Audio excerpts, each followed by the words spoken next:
તો ચોમાસાનો વરસાદ સરસ ચાલુ છે. ચોમાસું નથી, અત્યારે માવઠું કહેવાય. અત્યારે વરસાદ ચાલુ છે. કેવો વરસાદ ચાલુ છે. હવે મને જવાબ આપો તમે. આજ પેલા આવ્યા હતા ગધેસરિયા પરિવાર, એની પાસે કેટલું જાણવા જેવું હતું. વિશ્વા, તું બેઠી હતી કે નહીં? હા, તું વાંચવામાં હતી. તમે કેમ બેઠા નહીં મને કયો? જો પેલા મહેમાન આવે ને, ગમે ત્યારે, ભલે અત્યારે સ્વરા આવી હતી એટલે તમે બેઠા હતા, પણ મહેમાન આવે ને ત્યારે સાથે બેસવાનું. ઘરની અંદર હું વાતું કરે છે, ઈ લોકો આવ્યા હું વાતું કરે છે. તમને સમાજની, સંસ્કૃતિની, સભ્યતાની આ બધી ખબર ક્યારે પડશે દુનિયામાં? તમે બેસો તો. જો આપણે ઓલો એપિસોડ જોયો તો સિંહનો, તમે જોયું હતું? શું જોયું હતું? સિંહણ હોય ને, સિંહ કે સિંહણ, એ શિકાર કરવા જાય ત્યારે એના બચ્ચાઓને ભેગા રાખે છે. શું કામે રાખે? એ શીખે. એને કેમ શિકાર કરવો. સિંહના બચ્ચા એ ક્યારેય ન જોયું, સીધે સીધો શિકાર કરતા હોય. સીધે સીધો મોટા થયા પછી સીધે સીધો શિકાર કરે. એ આ લોકો કેમ શિકાર કરે છે, કેમ પકડે છે, ક્યાં પકડે છે, એનું મોઢું બંધ રાખે છે, કેવી રીતનું બંધ રાખે છે, આ બધું જ એ સિંહના બચ્ચાઓ જોતા જોતા શીખે. કારણ કે એને રાજ કરવાનું હોય જંગલમાં. એમ તમારે સમાજમાં જીવવું હોય બેટા, તો તમારે અમારી સાથે બેસવાનું. એને શું કહેવાય? વ્યવહાર કહેવાય. વ્યવહાર શીખવાનો બેટા. વ્યવહાર ક્યાં શીખવા મળે? વ્યવહાર એટલે હું? વ્યવહારુ માણસ હોય ને ક્યારેય છેતરાય નહીં. વ્યવહારુ માણસ ક્યારે એટલે ક્યારે એના સંબંધો તોડે નહીં. વ્યવહારિકતા હોવી જોઈએ જીવનમાં. સમાજમાં જો બધા માણસો સારા છે, એમ બધા માણસો ખરાબ પણ નથી. એની ઉપર લેબલ લખ્યું છે, લેબલ, કે આ માણસ સારો છે ને આ ખરાબ છે. એટલે બેટા છેતરાઈ મોટા થાવ તમે માણસને ઓળખી ન હોવો તો છેતરાવ. માણસને ઓળખવો બેટા બહુ જરૂરી છે. માણસ, બધા પ્રકારનો માણસ ઈશ્વરે બનાવ્યો છે. બધા માણસો ખરાબ છે એમ માનવાનું નથી વિશ્વા. બધા માણસો સારા છે એમ પણ માનવાનું નથી.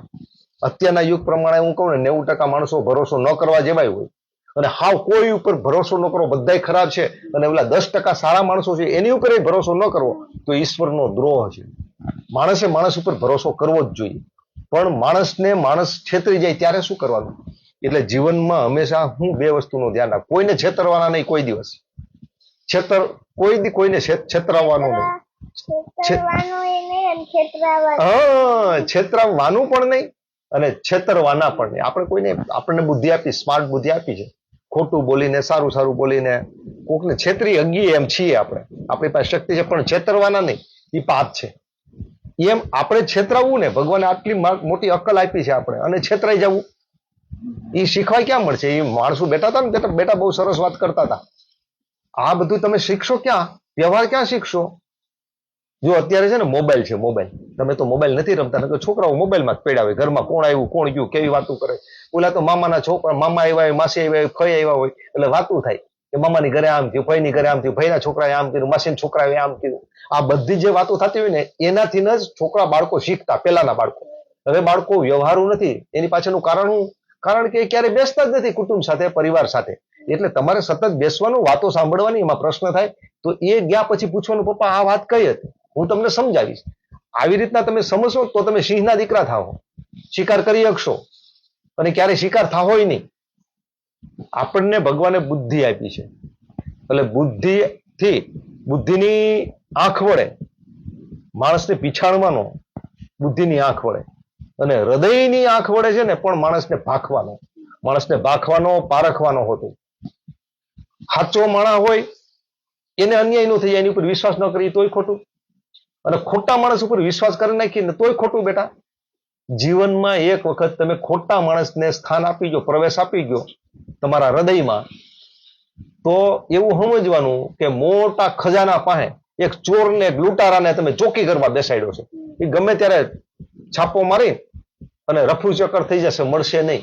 દીકરીઓ છેતરાય છે, મોટી થાય ને, કોલેજ કાળમાં હોય ને, એ દીકરીઓ છેતરાય. કોઈ છોકરો સારી સારી વાતો કરી જાય એટલે એને એનો પ્રેમી બનાવી દે કે આ તો છોકરો બહુ સારો છે. પણ બેટા ઓળખે, અને જુઓ તમે પ્રેમ લગ્ન બહુ નિષ્ફળ જાય છે. મોટા ભાગના એરેન્જ મેરેજ કરતા પ્રેમ લગ્ન વધારે નિષ્ફળ જાય. એની પાછળનું કારણ એ છે કે પેલા છે ને મોટી મોટી વાતો કરે ને, માણસોને જો ઓળખતા ન આવડે ને બેટા, બુદ્ધિ આપણને અક્કલ આપી છે ઈશ્વરે, એ અક્કલથી આપણે માણસને ઓળખી ન શકીએ ને તો એ ભગવાનનું અપમાન છે. અક્કલ આપી છે, હું કામ ઓળખી ન શકીએ?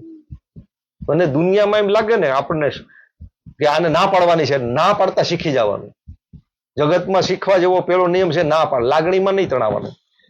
સમજાણું? લાગણી જરૂરી છે, શ્રદ્ધા, હૃદય, ભાવ, સભરતા, ઈ તો ઈશ્વરનું હૃદય છે, એ હોવું જોઈએ. પણ ખોટો માણસ ક્યારે આપણને ખોટું બોલીને છેતરી જાય તો એ આપણે નહીં કરવાનું કોઈ દિવસ. આપણે છેતરાવા ન જોઈએ. સાહસ કરીને છેતરાવ, તમે સાહસ કરી નાખ્યું અને છેતરાવ તો વાંધો નહીં, પણ મૂર્ખતાથી છેતરાવું ને ખોટો ભરોસો કરી આવું ન જાય. આ બધું શીખવાય ક્યાં મળશે? ચોપડીમાં, સ્કૂલમાં, ભણવામાં, શાળામાં, નિશાળમાં ક્યાંય નહીં મળે. આ બેટા આ વ્યવહાર શીખવા મળશે આપણને આપણા ઘરમાંથી. આપણા ઘરે બેસવા આવે છે ને બેટા, અલગ મલકની ગજબની વાતો કરતા હોય છે આ લોકો. કેવા કેવા ઘટનાઓ, કેવી પ્રસંગો થતા હોય ને કુટુંબમાં, પરિવારમાં, એ આવીને વાતો કરતા હોય ને એ બાળકોએ સાંભળવાની. સિંહનું બચ્ચું શિકાર નથી કરતું, પણ શિકાર કરે છે એ જુએ છે, એટલે એ સરસ મજાનો રાજા થઈને એક વખત સામ્રાજ્ય પોતાનું ઊભું કરી શકે છે. સમજાણું બેટા? એટલે સમાજમાં બધું શીખવાનું. જો આ દીકરી છે ને બહુ પ્રશ્ન કરતી હોય છે, જયતી, એને બહુ પ્રશ્ન થાય કે પપ્પા એ શું કીધું તો આમ પ્રશ્ન થવા જોઈએ, જિજ્ઞાસા હોવી જોઈએ. બરાબર છે? મેં આ વિડીયો એટલે ચાલુ કર્યો કે આપણે આ વિડીયો પણ મૂકીએ એટલે બધાને આ ખબર પડે. બાળકો એ મિત્રો, બાળકો એ છે ને તમારા ઘરમાં કોઈ મહેમાન આવે અથવા તમે ક્યાંય બેસવા જાઓ, હું બાળકોને સાથે લઈને જાઉં, મારો નિયમ છે કે ચલો સાથે બેસવા લઈ જઈએ. કોઈની ઘરે જઈએ ને ત્યાં ઘણું બધું શીખવા મળે. આપણી ઘરે કોઈ બેસવા આવે ને ત્યાં ઘણું બધું શીખવા મળે છે. આ ચોપડીમાં, નિશાળમાં શીખવા નહીં મળે બાળકોને. એટલે બાળકોને ના સમયે બધું શીખવાડીએ. એ કોમેન્ટ કરી હતી કે બાળકો ઉપર જબરજસ્તી નહીં કરવાની, સંસ્કારની બાબતમાં જબરજસ્તી કરવાની. અને જબરજસ્તી તમને પાસે બેસવા મજા ન આવે, બેઠા હોય છે. એનો છોકરો જોયો તો કેમ બેઠો હતો, આમ કરીને કેટલો સરસ મજાનો બેઠો હતો. એ ગધેસરિયા, શું નામ છે, શૈલેષભાઈ નો છોકરો, કેવો સરસ બેઠો હતો, કેટલો ડાયો હતો. આમ બેસવાનું આપણે હોતું. બરાબર બેટા? અસ્તુ. જય હિન્દ, જય ભારત.